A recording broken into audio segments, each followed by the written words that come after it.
नमस्कार दोस्तों, आज हम पढ़ेंगे क्लास 10th के हिस्ट्री का chapter rise of nationalism in Europe. 19th century का यूरोप बहुत बड़े चेंजेस से गुजर रहा था। लोगों के अंदर एक नई फीलिंग पैदा हो रही थी, नेशनलिज्म यानी अपने देश के लिए प्यार और एकता की भावना। 1789 में फ्रेंच रेवोल्यूशन ने पूरे यूरोप को हिला दिया।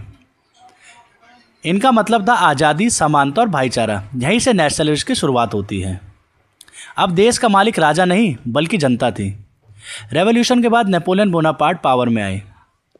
सब लोग कानून के सामने बराबर होंगे, या उन्होंने इक्वल लॉस लाए और लोगों को अधिकार मिले।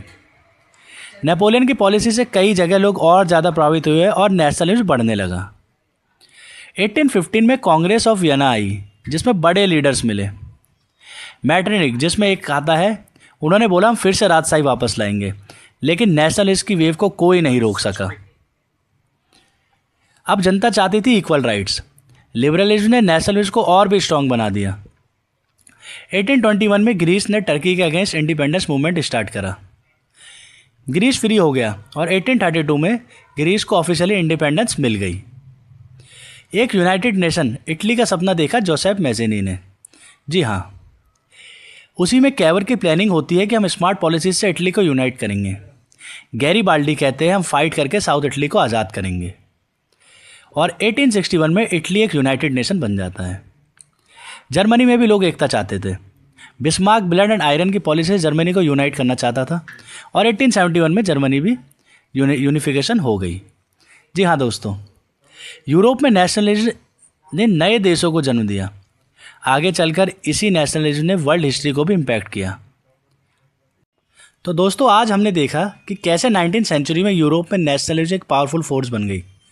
यह सिर्फ एक फीलिंग नहीं थी, बल्कि एक मूवमेंट था जिसमें लोग अपनी पहचान, अपनी भाषा, अपनी कल्चर और अपने देश के लिए एकजुट हुए। फ्रेंच रेवोल्यूशन से शुरू हुई यह सोच लोगों को असली पावर की तरफ ले गई। जी हाँ, यानी लोग समझ गए लिबर्टी, इक्वलिटी, फ्रेटर्निटीज़ ये लोगों के दिमाग में था, तथा लोगों ने इसको देश के लिए लाए, जिससे सारे में समानता आए, इक्वल राइट्स आए। नेपोलियन ने नए कानून लाया, इक्वलिटी दी, लेकिन जब उसने दूसरे देशों पर कंट्रोल जमाना शुरू किया, तब वहाँ के लोगों में भी नेशनलिज्म जाग गया था। जी हाँ दोस्तों, लोग समझने लगे कि उन्होंने भी इक्वल राइट्स चाहिए और वह समझे कि हम अपना देश खुद चलाना चाहते हैं। कांग्रेस ऑफ वियना ने कोशिश की पुरानी राजशाही वापस लाने की, सब कुछ पहले जैसा करने की, लेकिन आइडियाज़ को कभी कोई नहीं रोक सकता। नेशनलिज्म एक ऐसी आग थी जो धीरे धीरे पूरे यूरोप में फैल गई थी। इसके बाद हमने पढ़ा ग्रीस का इंडिपेंडेंस। जी हाँ, ग्रीस का इंडिपेंडेंस मूवमेंट सबको इंस्पायर करा। इटली और जर्मनी जैसे देश जो पहले छोटे छोटे स्टेट्स में बनते थे, धीरे धीरे एक पावरफुल नेशन बन गए। मैज़ेनी ने सपना देखा, कैवर ने प्लानिंग की और गैरीबाल्डी ने एक्शन किया। यह सब फाइनली इटली को यूनाइट करता है। जर्मनी में किस प्रकार बिस्मार्क ने ब्लड एंड आयरन की पॉलिसी से वॉर्स और जर्मनी भी एक नेशन बन गया था।